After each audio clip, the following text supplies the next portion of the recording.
नमस्कार। Vision IAS के news today के इस अंक में आप सभी का स्वागत है। इस अंक में हम आपके लिए लेकर आए हैं यूपीएससी परीक्षा की दृष्टि से महत्वपूर्ण कुछ अहम खबरें। इस अंक की सबसे पहली खबर संयुक्त राष्ट्र से।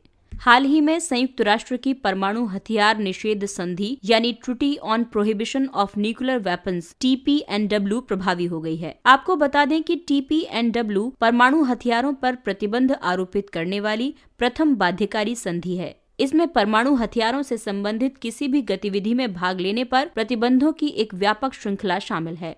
परमाणु हथियारों को समाप्त करने के अंतर्राष्ट्रीय अभियान आईकैन के प्रयासों के कारण इसे वर्ष 2017 में आधिकारिक रूप से अपनाया गया था। इसके लिए आईकैन को वर्ष 2017 का नोबेल शांति पुरस्कार प्राप्त हुआ था। आइए अब TPNW की मुख्य विशेषताएं जानते हैं। इसमें परमाणु हथियारों के विकास, परीक्षण, उत्पादन, अधिग्रहण जैसे प्रावधान शामिल हैं।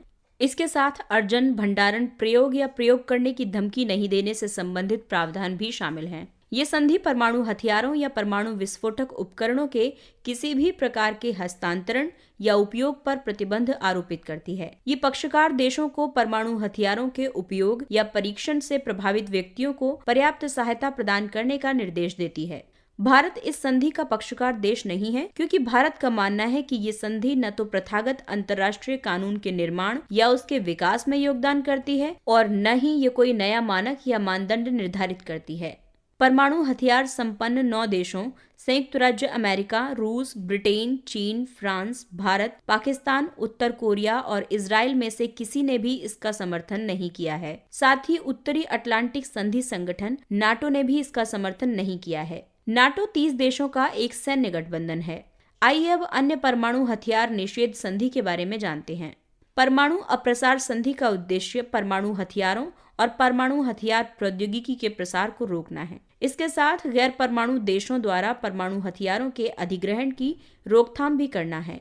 इजराइल, भारत और पाकिस्तान ने कभी इस संधि पर हस्ताक्षर नहीं किए और उत्तर कोरिया वर्ष 2003 में इस संधि से बाहर हो गया था। व्यापक परमाणु परीक्षण प्रतिबंध संधि विश्व में सभी प्रकार के परमाणु विस्फोटों को प्रतिबंधित करती है। परमाणु ऊर्जा रिएक्टर से संपन्न संयुक्त राज्य अमेरिका, चीन, ईरान, इजराइल, मिस्र, भारत, पाकिस्तान और उत्तर कोरिया ने अभी तक इसकी अभिपुष्टि नहीं की है। संयुक्त राष्ट्र महासभा ने परमाणु निरस्त्रीकरण से संबंधित भारत द्वारा प्रस्तुत 2 संकल्पों को अपनाया है। ये वर्ष 1982 का परमाणु हथियारों के प्रयोग के संबंध में निषेध पर अभिसमय और वर्ष 1989 परमाणु हथियार समूह के अंतर्गत परमाणु खतरे को कम करना है। अगली खबर महिला सशक्तिकरण से संबंधित है। हाल ही में बेटी बचाओ बेटी पढ़ाओ योजना के संचालन के 6 वर्ष पूरे हो गए हैं। ये महिला और बाल विकास मंत्रालय, स्वास्थ्य एवं परिवार कल्याण मंत्रालय और शिक्षा मंत्रालय की एक संयुक्त पहल है। इसका उद्देश्य लैंगिक रूप से पक्षपाती लिंग चयन या कन्या भ्रूण हत्या की रोकथाम करना है, बालिकाओं का अस्तित्व और सुरक्षा सुनिश्चित करना और बालिकाओं की शिक्षा और उनकी भागीदारी सुनिश्चित करना है। बेटी बचाओ बेटी पढ़ाओ योजना में व्यक्तिगत नकद प्रोत्साहन, नकद हस्तांतरण घटक के लिए कोई प्रावधान नहीं है और इस तरह ये एक प्रत्यक्ष लाभ अंतरण DBT योजना नहीं है। आइए अब बेटी बचाओ बेटी पढ़ाओ योजना की प्रगति का आकलन करने का प्रयास करते हैं। योजना के अंतर्गत जन्म के समय लिंगानुपात की बात की जाए तो जन्म के समय लिंगानुपात में वर्ष 2014-15 के 918 से वर्ष 2019-20 के 934 तक 16 अंकों का सुधार हुआ है। जन्म के समय लिंगानुपात प्रति 1000 बालिका शिशु जीवित जन्मों पर बालक शिशु जीवित जन्मों की संख्या है। बेटी बचाओ बेटी पढ़ाओ योजना के अंतर्गत आने वाले 640 जिलों में से 422 जिलों में जन्म के समय लिंगानुपात में सुधार हुआ है। स्वास्थ्य की दिशा में बात करें तो प्रथम तिमाही में प्रसव पूर्व देखभाल पंजीकरण 2014-15 के 61% से बढ़कर 2019-20 में 71% हो गया है, जबकि संस्थागत प्रसव वर्ष 2014-15 में 87% था, जो वर्ष 2019-20 में 94% हो गया। शिक्षा की दिशा में बात की जाए तो माध्यमिक स्तर पर लड़कियों का सकल नामांकन अनुपात वर्ष 2014-15 के 77.45% से बढ़कर वर्ष 2018-19 में 81.32% हो गया है। लड़कियों के लिए अलग से निर्मित शौचालय वाले विद्यालय वर्ष 2014-15 में 92.1% थे, जो वर्ष 2018-19 में 95.1% हो गए हैं। राष्ट्रीय शिक्षा नीति 2020 ने बालिकाओं के विकास को लक्षित करने के लिए लिंग समावेशन कोष भी प्रारंभ किया है। बेटी बचाओ बेटी पढ़ाओ योजना से व्यवहार परिवर्तन भी हुआ है। इसके तहत कन्या भ्रूण हत्या, लड़कियों में शिक्षा की कमी और उनके अधिकारों से वंचित करने जैसे महत्वपूर्ण मुद्दों पर ध्यान केंद्रित करने में बढ़ोतरी हुई है। लैंगिक पूर्वाग्रह की व्यापकता और इसे समाप्त करने में समुदाय की भूमिका के बारे में लोगों के बीच जागरूकता और संवेदनशीलता में वृद्धि हुई है। अगली खबर मौसम और जलवायु से संबंधित है। शताब्दी के अंत तक भारत में अधिक आकस्मिक सूखा पड़ने की संभावना है। एक नए अध्ययन के मुताबिक वर्तमान में जारी जलवायु परिवर्तन से वैश्विक तापमान में उल्लेखनीय वृद्धि हुई है। इससे आने वाले वर्षों में काफी आकस्मिक सूखे की स्थिति का सामना करना पड़ सकता है। अध्ययन के निष्कर्ष के अनुसार पेरिस समझौते के लक्ष्यों को पूर्ण करके और वैश्विक तापमान को 2 डिग्री सेल्सियस से नीचे सीमित करके आकस्मिक सूखे की संख्या और आवृत्ति को कम किया जा सकता है। कई महीनों के दौरान विकसित होने वाले पारंपरिक सूखे के विपरीत आकस्मिक सूखा एक गंभीर सूखे की स्थिति को दर्शाता है, जो बहुत तेजी से विकसित होता है। आकस्मिक सूखा असामान्य रूप से उच्च तापमान, पवन और आपतित उच्च सौर विकिरण तथा 15-20 दिनों तक वर्षा नहीं होने के कारण उच्च वाष्पोत्सर्जन दर के कारण घटित होता है। वर्षा की कमी या असमान रूप से उच्च तापमान द्वारा आकस्मिक सूखे की स्थिति उत्पन्न होती है। आकस्मिक सूखे के कई प्रभाव होते हैं, जैसे चावल और मक्के जैसी फसलों की निम्न उपज, सिंचाई के लिए जल की मांग में वृद्धि, अप्रत्यक्ष रूप से भूजल भंडारण आदि प्रभावित होते हैं। मृदा की नमी और फसली तनाव के साथ प्रत्यक्ष संबंध के कारण इसे कृषिगत सूखे के रूप में भी वर्गीकृत किया जा सकता है। गृह मंत्री ने विचार व्यक्त किया है कि बोडो समझौते से बोडोलैंड प्रादेशिक क्षेत्र में शांति स्थापित हुई है। बोडो समझौता केंद्र सरकार, असम राज्य सरकार और असम स्थित विद्रोही समूह national democratic front of Bodoland (NDFB) के बीच हस्ताक्षरित एक त्रिपक्षीय समझौता है। इस समझौते पर पिछले साल 2020 में हस्ताक्षर किए गए थे। ये भारतीय संविधान की 6ठी सूची के अंतर्गत असम में शक्ति साझाकरण और अभिशासन का एक नया प्रतिरूप प्रस्तुत करता है। आइए जानते हैं इस समझौते के मुख्य बिंदु। इस समझौते के मुताबिक बोडोलैंड प्रादेशिक क्षेत्र जिलों यानी बीटेड्स का पुनर्गठन किया गया था। इसमें मौजूदा बोडोलैंड प्रादेशिक क्षेत्र जिलों से संलग्न नए बोडो बहुल ग्रामों को शामिल और मुख्यतः गैर जनजातीय आबादी वाले गांवों को बाहर किया गया था। बीटेड्स का नाम बदलकर बोडोलैंड प्रादेशिक क्षेत्र कर दिया गया। इसमें अब पहले की तुलना में अधिक कार्यकारी, प्रशासनिक, विधायी और वित्तीय शक्तियां निहित हैं। बोडोलैंड क्षेत्रीय परिषद की सीटों की संख्या 40 से बढ़ाकर 60 की जाएगी। आइए अब आपको बताते हैं बोडो के बारे में। बोडो असम में सबसे बड़ा जनजातीय समुदाय है।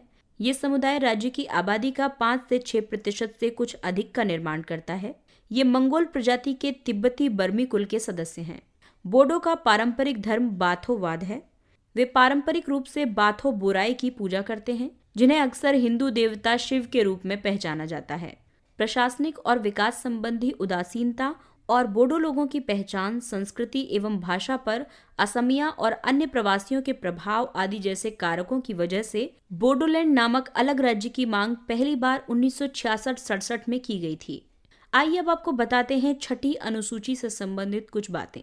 संविधान की 6ठी अनुसूची जनजातीय समुदायों को संविधान के अनुच्छेद 244 के उपबंध 2 और 275 का उपबंध 1 के प्रावधानों के तहत असम, मेघालय, त्रिपुरा, मिजोरम में जनजातीय क्षेत्रों के प्रशासन का अधिकार प्रदान करती है। अनुच्छेद 244 अनुसूचित क्षेत्रों और जनजातीय क्षेत्रों के रूप में निर्दिष्ट कुछ क्षेत्रों के लिए प्रशासन की विशेष प्रणाली प्रदान करता है। अनुच्छेद 275 भारत की संचित निधि पर भारित सांविधिक अनुदान संबंधी प्रावधान करता है। ऐसे अनुदानों में अनुसूचित जनजातियों के कल्याण को बढ़ावा देने के लिए या किसी राज्य में अनुसूचित क्षेत्रों के प्रशासन के स्तर को बढ़ाने के लिए विशिष्ट अनुदान भी शामिल हैं।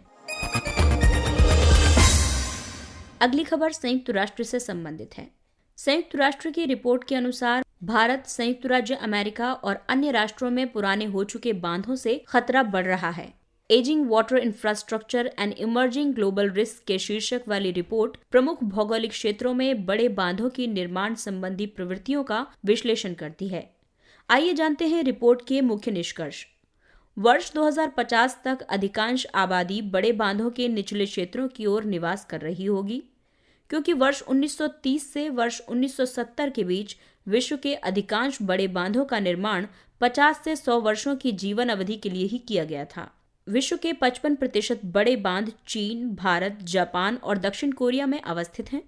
विश्व स्तर पर लोग सुरक्षा सुनिश्चित करने और रखरखाव की बढ़ती लागत और जलाशयों के अवसादन जैसी चुनौतियों से निपटने और नदी के प्राकृतिक पारिस्थितिकी तंत्र की पुनर्स्थापना को सुनिश्चित करने के लिए पुराने हो चुके बांधों को सेवा मुक्त किए जाने का प्रचलन है।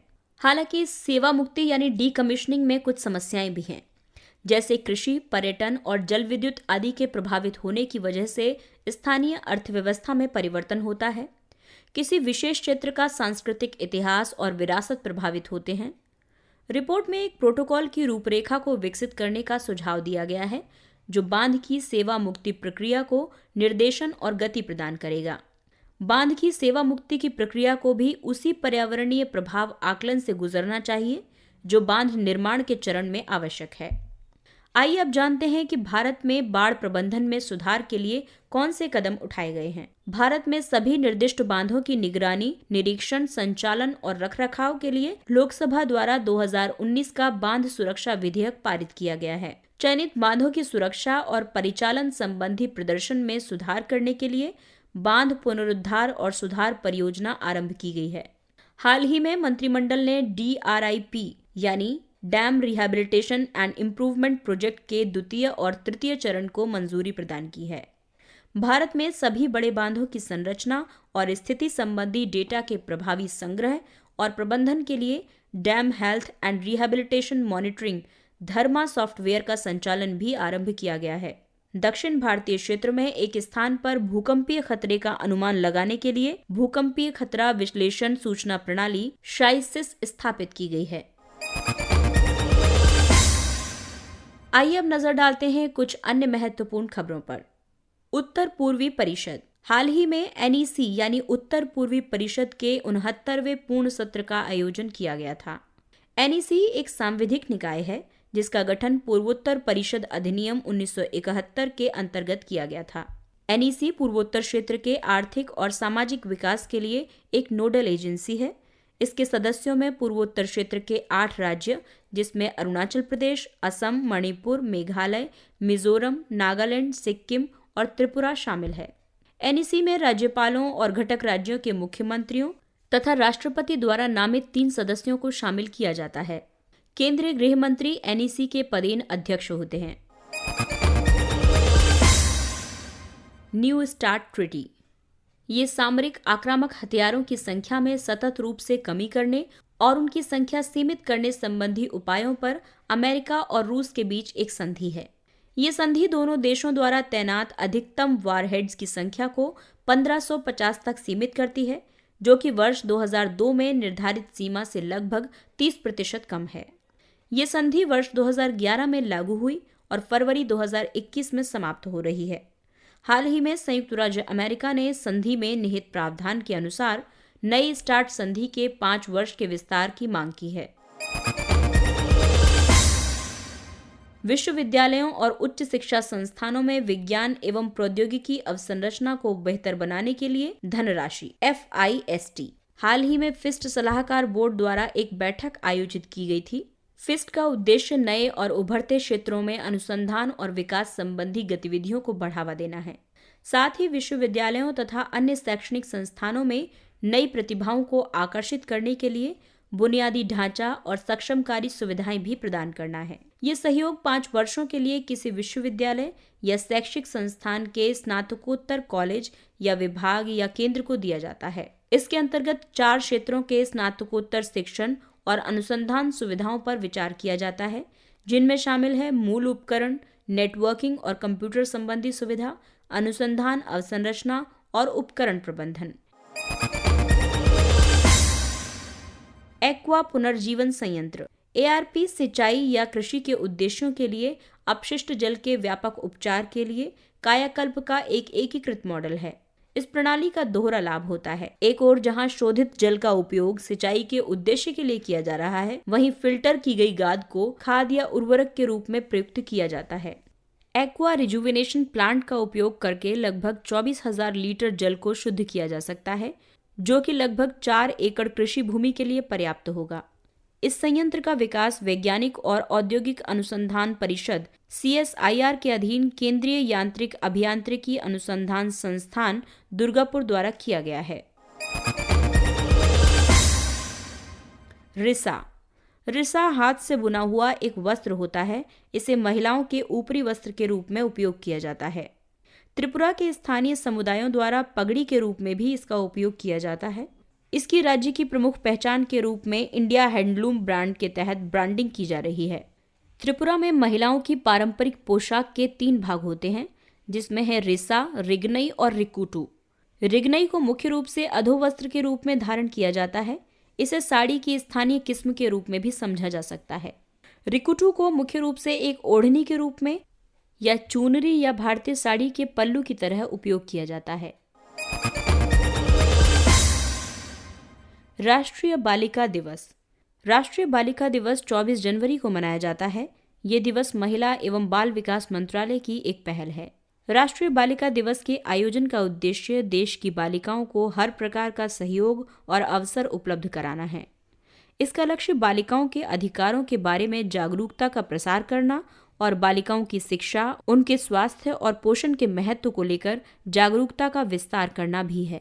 इसके साथ ही ये अंक समाप्त होता है। अगले अंक में फिर मुलाकात होगी कुछ अन्य महत्वपूर्ण खबरों के साथ। तब तक अपना ख्याल रखिए, सुरक्षित दूरी बनाए रखिए, मास्क पहनिए। नमस्कार।